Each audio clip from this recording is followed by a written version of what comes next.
fatu Samoa I lau mai moanga I le nei afiafi. Ai alo maia, se whapoponga le nei o lau Samoa tau mulongo. I te moatu ia tātou talo le nei afiafi. Le asona whaatau toi nai lumo le fonga whetalai, ma le palemene o Samoa, suita ma ita I whaopopo e to atolu, o le fono au au whai tula fono a Samoa, se o te lenga le nei o le ripoti.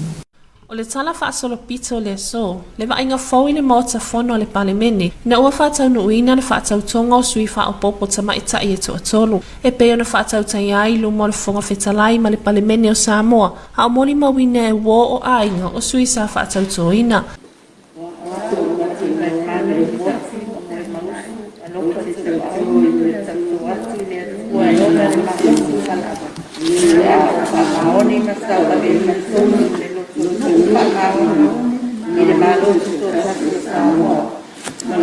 O whaasaunguina male te tauai, male whaamaoni, yo tiuti, e abeai o se sui usu fono le palemene o Samoa, I soani mai le atua ia tea.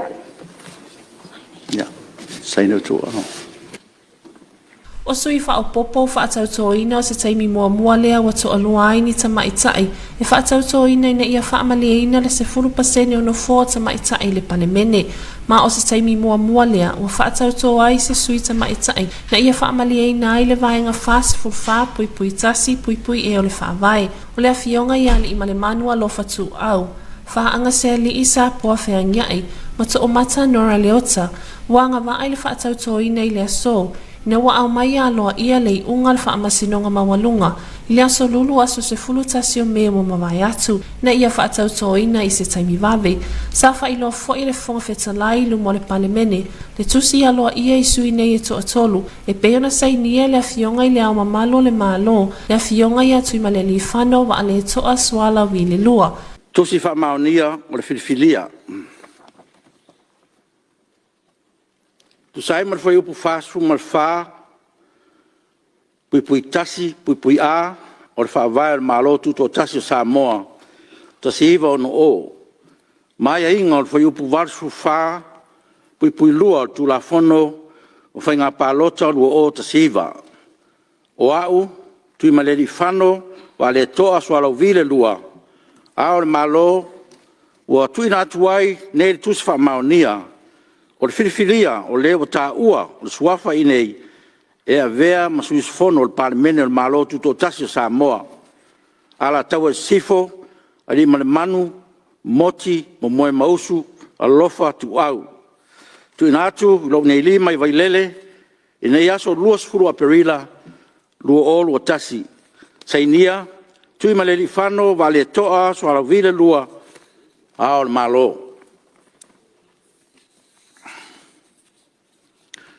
Tu sai mai ainga o foi upu valsu fa pui lua o tu la fono fai nga palota lua o te siva.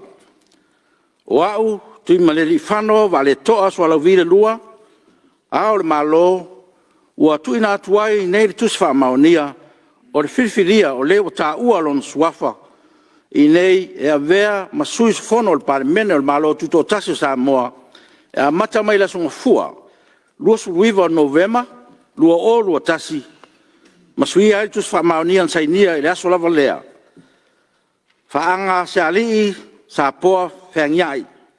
Tu inatu, ilo nei lima I vailele, I le nei aso tors furo Novema, lua o lua tasi. Sainia, tu imele li whano, wa le toa swalo vile lua, ao le malo. Nei atu sai mai ingo foi upu valsu fa, pui lua, pui pi, o tu la fono fa nga palota lua o te siva. O au, tu ima le li fano, va le toa swalo vile lua, ao le malo, ua tu ina atuai nei le tus fa maonia, o le filifilia, o le sui tau vale nei a vea masu fono fa popo, o le fono au fai tu la fono, o le malo tu to tasio Samoa, e tu sai ma le vaenga fasu fa, pui tasi, a pui pi ma le fasu fa pui tasi e o le fa vai o malo tu to tasio Samoa mai a mata fa maluina mai da so lulu su tasio me o lua to mata nora leota tu inatu lo nei lima I vailele le ne aso sululu me lua lua sainia, tui mele li whano, wale toa, so ala vile lua, a o le malo. Sa whailoa fo i le whafunga whetalai sui wha o popo le palemene, wa whaatau toina, tu la whono tu mau le maota, moa mi o tawa loa o sui o su whono, o le whono au au whai tu la whono. O le matafa ioi patino, o sui su whono umo le palemene, o le tausisia leo tu langa o pito i sili, o na mau lunga o winga tawa loa. E puipuia, ma whaatu mawina ai ma malu o le palemene, ma whai ai tau mawhinga uma, e whaatu mawina ai ai inga au tū o le whawae. O ai inga au tū o tā ua o wha moe tu ina ai ta iala i mani tū langa i suis whono ta i tasi o le palemene e ta tau o na whaatino ai o la tu tiute ma matafa ioi i se tū langa to tasi po o le au te lenga. O ai inga au tū mua. Wha maoni le tunuu ma ona tangata.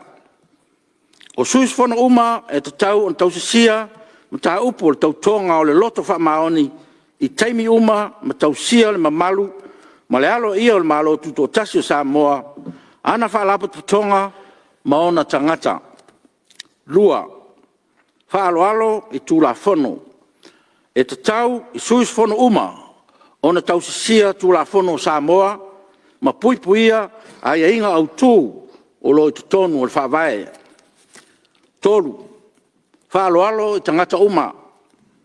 E te tau i suis whono uma, o na whaaloalo i isi suis whono. Tangata lau tele, ma ofisa mautofi o na malo, whapefoi ma le ngalua i tūlanga mamalu, wha maoni, le le whai tū au, e mese le ami o tonu i taimi uma. Wha tinonga le leo pure. E te tau i suis whono uma, ona pupui a, whaatu langa lato mta upu tō tino, pui pi, whao ngā so se whamtalanga, ma whamtalanga uma na maua mai i o lato tofi whare malo. Ma le si, whaatino ina o so se malosi, po o pule na maua mai i o lato tofi whare malo, mo na o lele lei o tangata lau tele. Ma pe a whai tūlai mai o so se tūlanga tarwhia ngai, ma se tūlanga moni e white na ia. Pe o tūlanga tau tupe ale suis whono lawa ia. Tupe wha tūla whono, po se ai ia ale suis whono, e ta tau na mana mia, e wha sila ina atu, ma le whaia o so se la sanga, e ave ese ai sefte na inga, po le le au wai atu, i le nā whiutanga inga, tau pisinisi. Mana onga whapitoa mo minsta mais tangata lo umia tofa al malo, o suis whono uma lo umia tofa pare mene, o so se tu a inga o mana o mia usta ia ato toa, ai inga au tu e peon whamtalaina i lunga. Ma e le tau i lalo o so se tu langa o na whaia o so se whai unga. Po o tu ina atu se malosi o so se tu a inga po le alava. E tu sai se mta upu o le a maua e suis whono so se wha po ponga i ana meto tino po se wha manuianga, whasalanga. O so lia le nesi tu la whono lai titi, o le aono tango fia, e le komiti o tūlanga alo ia, ma mi o tau aloa, po e pei ono le a fuafuaina e le palemene. Lea whana nai se kone mo lau Samoa Taulogologo. O le pōna whailoa aloa i ai, e le fionga le tamaita i palemi o Samoa, le whaawawa na iei Samoa i le laasanga lua o puipuinga o COVID-19 maleiva, peitai e iai nisi o vaenga ua talatala o le nei poloa inga, se atoanga le nei o le ripoti.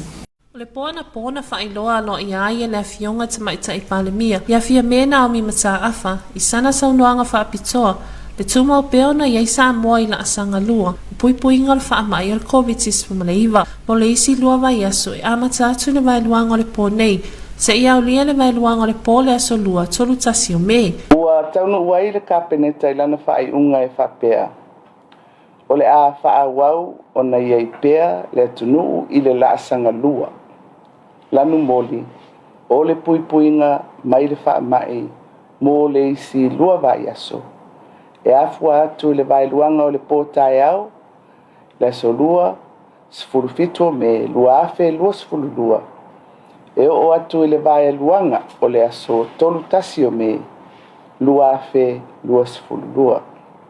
I lalo le laasanga o whaailoa e le taitai o le atunuu, na ia ta uai nisi o teu teunga, ma vaenga le poloa ingo whaanawelawe tutupu whaafua sei, ua tala tala. E pei o le toia e ai o whanau wa onga, I kolisi mawalulunga le malo, maa onga tu maoti, maa onga whaawau i le aso atai au. Wa onga tu langa lua e amatalia i le aso tolu se fulu o le maasina lava le nei, maa onga amata e amatalia i le aso whao iulai. Ua whaata oto le polokalame mo le toia e. Whaasolosolo o a onga e afu atu I le aso lulu nei. Se fulu balu o me luafe luas fulu lua. Mo kolisi ale malo a onga tu maoti ma ikale sia. Ato ai ma onga whaawa uma I le atunu. O a onga tūlanga lua o le aae I le aso ngfua tolus fulu o me. Mo a onga amata e toe ae uma I le aso ngafua, aso whau iulai, luafe, luas fulu lua. O le aso loia, I tū lao babao mo le whewa I o tangata, ma ua mawhai ai, o na whengaso loa I le tunuu, I taimi uma o le aso. Lua, le amata o na whaase e atu I company Vaalele, ma ofisa malanga. Le whaatino ina o awa noa mo Vaalele, whaatulanga ina, o malanga I le malanga o le aso sa nei, luas fululua o me, luafe, luas fululua. Ma whaasolo atuai, se ia o ina tatala ato atua o I whaavao malo o le atunu. Tu maupea isi ai a inga le poloa inga o whaata oto, e peo na iai ni taimi nei. Sa momoli fo I wha mai senga mwha mai whanwhananga le a fionga I tamaita I palemia, malana wha maa losi si o tātou atunuu, no nisi wa maali liu maa fia I le COVID se fulu maleiva. Ia wha mai se le atua I a inga, ma whanau pele ai lātou ua maali liu, ona o le wha mai. O lo manatua o tau uma I tatalo a le tātou malo. Lea whananai se kone mo lau Samoa Taulogologo. Inisi o tala, o le aso mua le masino au kuso, lea wa whaamautu mai le malo Samoa, e toe te tala ai ona tua oi whaavau malo, o si lia I le lua tausanga o tapunia, ono le whaamai, o se atuanga le nei o le ripoti. O savalia nei le lua tausanga talo na tapunia fe malanga inga masani, le wao Samoa maisi atunuu, ono le whaamai re COVID-19 maleiva, ai wase no tanga o matala e se loto manganga o tangata anu Samoa, le ngata I Samoa nei, au atunu e mamau, ne ua whaalau I loa I le whaasalalau nga whaapitoa, le ato e tatala ina tua oi whaavao malo, I le masino au kuso le tausanga nei, whaamaunia mai nei e la na fionga le tamaita I palemia, ia fia mena au mi mata afa, le ana saunoanga whaapitoa, e afu atu I le masina fōwa uni, le malanga mai o Vaalele I vai aso taitasi, mai ni usila ma Australia, ai ta ilua vai aso mai fiti, wa iei le fuafuanga le amata whaase e mātutulanga masani, o le whaanga yoinga o awanoa mo Vaalele, ma le whaatulanga ino malanga ma pase se awina mai le atunuu, I company Vaalele, ma ofisa malanga I peo na masani ai, ai le ia afia le lalolangi le COVID ma tapuni ai o tatutua o I whaavau malo, lo ua amata foi o na tatala le whaatawino o awanoa, I lunga o penga ta whailangia le e New Zealand, e amata in malanga le Vaalele, I le aso luas fululu o me, ma le a whaawawina ai le a whainga, mo malanga Vaalele, e tutoe mo le nei tausanga. Le awanoa mua mo le ulfale mai le atunuu, o tuuina le tangata Samoa, ina nufo maui Samoa. O e umia le tusfalau Samoa, pe umia tusfalau o isi atunuu, ai olo iai le whainonga le whaatanga ai le ulfale mai, exemption stamp, whape ai matangata whainga luenga mai atunuu I fafo, o e olo ngā lulua I tutono le atunuu, ma olo umia pe mita whainga luenga, whape pe mita mo le nofo ai Samoa mo se taimi le tu mau. Sauno manino la na fionga tamaita I palemia, le toe whetu na ingo vaenga tu pito, mo le tatala ino tatou tua o I whaavau malo, na whaavai le tūlanga wa iei tatou tapenanga wha le soifua malo loina, tapenanga I si tūtino umola tatou tamau ainga, e au fiai ma le vaenga ma oti mo pisinisi, whaapea fo I le whetu na inga I si atunu ua tua oi, lo malanga mai ai tangata I le atunuu e peo Australia fiti ma New Zealand, sasau no fo I fia me o le ato ilo fo I ai inga wha soifua malo loina, mo I lātou e malanga mai si o tātou atunuu, le a whananai se kone mo lau Samoa Taulogologo. O le a sona amata whaatau tai ai, se tasi o ta amilo sanga kirikiti whaavau malo, I lona malai tua na I mato, e pea lo whaatautai ai le asosi kirikiti whaawamaloa Samoa. Sa awa iai lau Samoa taulongolongo i lea whaamoemoe mo se tatou ripoti. O le aso sa amatali ai le taamino sanga le asosi o le kirikiti whaawamaloa Samoa i le malai au tui tuana i matu. Le nei taamino sanga o whaingoina o le Lightning Cup Tournament ma o le whaamoemoe au tua le nei taamino sanga wana o au fau e mawhaiu na taa alo ai.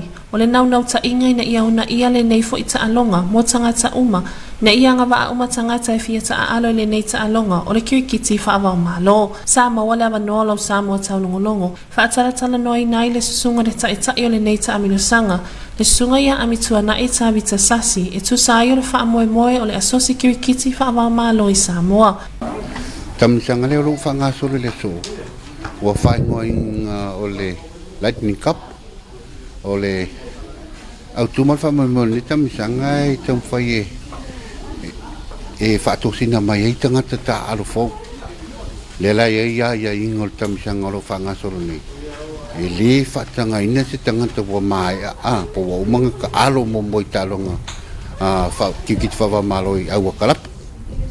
Si vanga na la vanga le fako o la vale le talonga le paulanga o vanga ro fatangain o le no ta inga ni e tom foi e mai ka ku kalonga e fa marsia ka ai mai ya ka inga la kam sanga le lo fanga so ni ku sa mama malama le si la fia au ka alu la fongo mal fingo kalonga le o mix el vanga koi wa e dominate el vanga koi nga ya mai ave ma fekta foi a fai ngai le fi awa ya ki di mele nga ya o tam sanga la tau sanga nei e ongo au tama tai e tau sino ai ya ile vai ngori e se furu male lua la fai ngo o au fo ya ile vai nga foi la o de awa mai se au tasi mai motele se la fai ole fanu ngole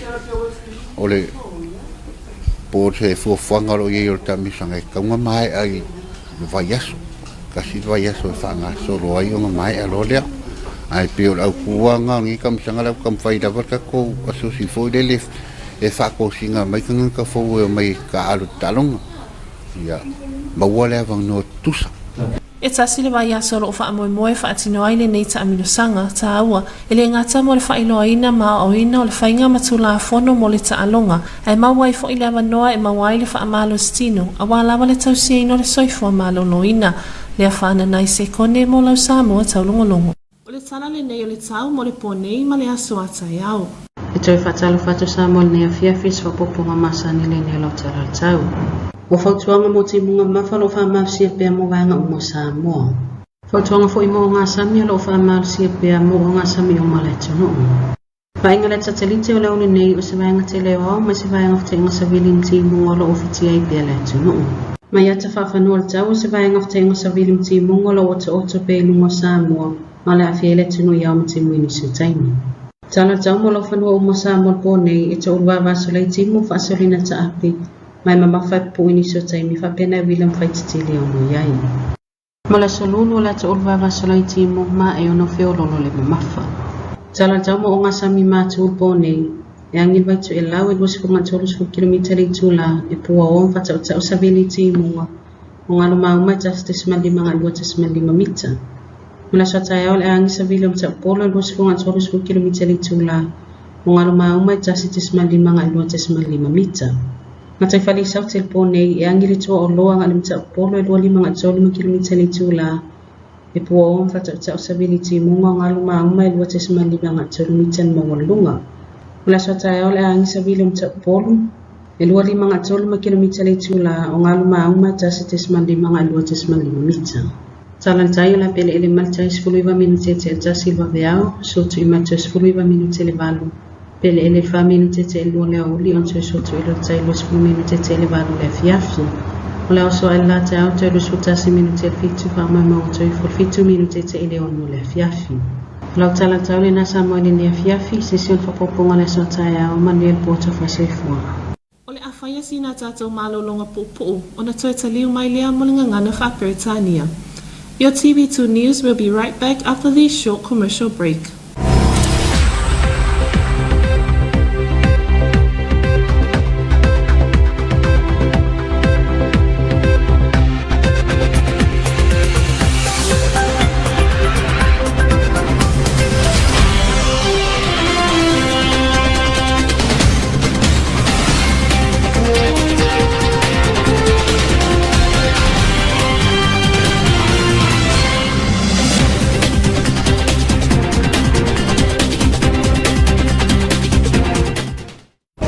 te iloa e mawhai o na tawhi e se le wha mai o le TP mai Samoa. E te tuse le leipupui ngā o le pipisi o le siama TP ma le vei rasi le COVID-19 fuluiva. Mawhai o na tātou pupui o le pipisi atu i le eisi tangata pe a pupuni wha le leilo ngutu pe a e tale pe mawhatua foi. Wha o ngā le leisi solo mama e tale pe mawhatua i ai ma au o le whian solo. Tātou ngā ludoi whātasi. E pupui e tātou uma mai le TP ma COVID-19 fuluiva. E whai ngō fie ma tau ngō fie pui ngā na i lo tonga fitinga.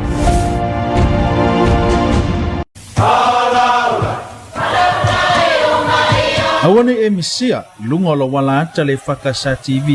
I po so lua vai aso taitasi le polkalame ba ili le ato ponopona le afo le balu le afiafi.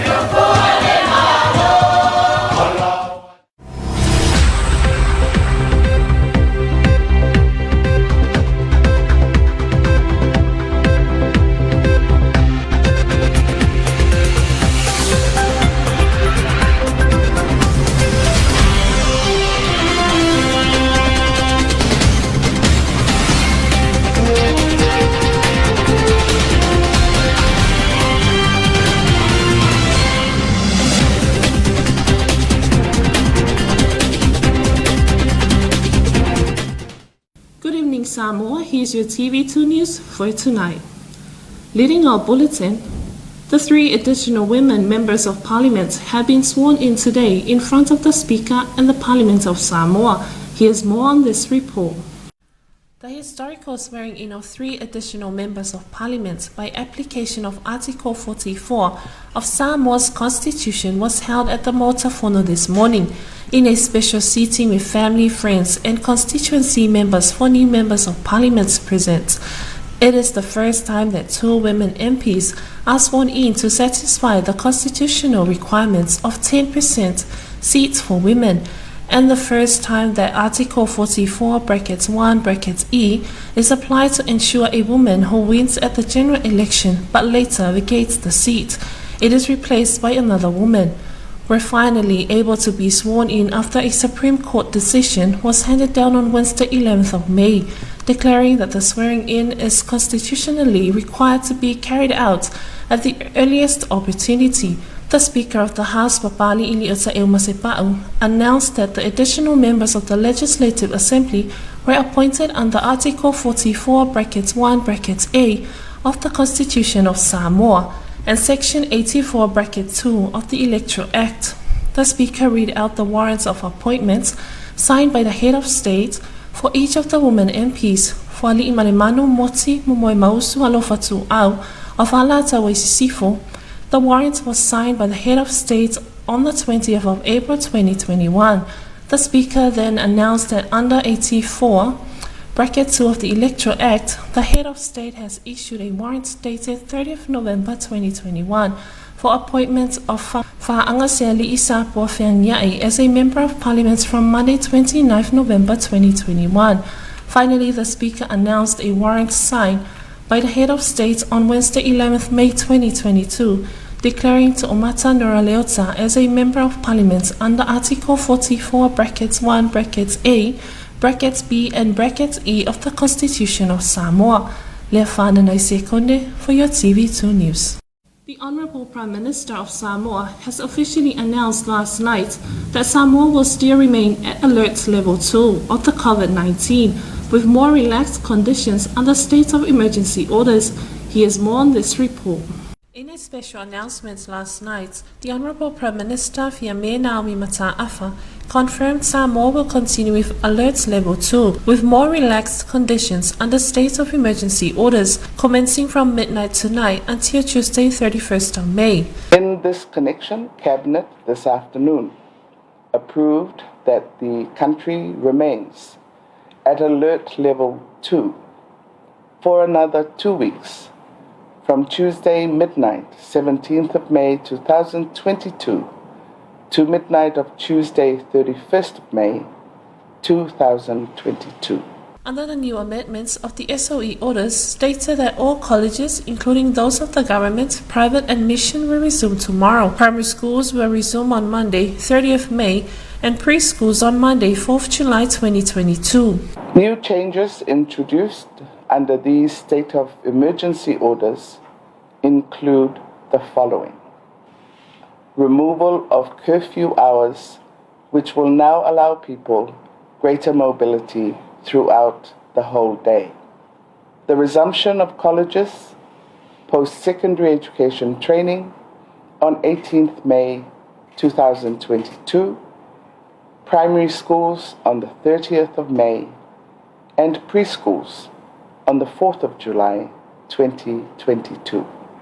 All other states of emergency orders will remain unchanged. The Honourable Prime Minister also states her condolences to the families who have passed away due to the complications of the virus. Our condolences go out to the families and loved ones of those persons who have passed away due to complications of the virus. We continue to keep you in our prayers. Leafana Naisekone for your TV2 News. The government of Samoa has confirmed the reopening of our national borders on 1st August, which has been closed for more than 2 years. Here's more on this report. It's been 2 years since our borders has been closed due to COVID-19, and now it's a relief for all the Samoans not only here but abroad. It's a time what everyone has been waiting for. Now our borders will be open starting August this year. The Honourable Prime Minister confirmed last night on her latest special announcement that commencing next month, June 2022, weekly flights will arrive from Australia and New Zealand and fortnightly from Fiji. Beginning from the first flight, Sunday 22nd May, all bookings, reservations and other airlines arrangements for flights coming into and out of Samoa will be handed back to airline companies and travel agents, as been the normal procedures before our borders were closed.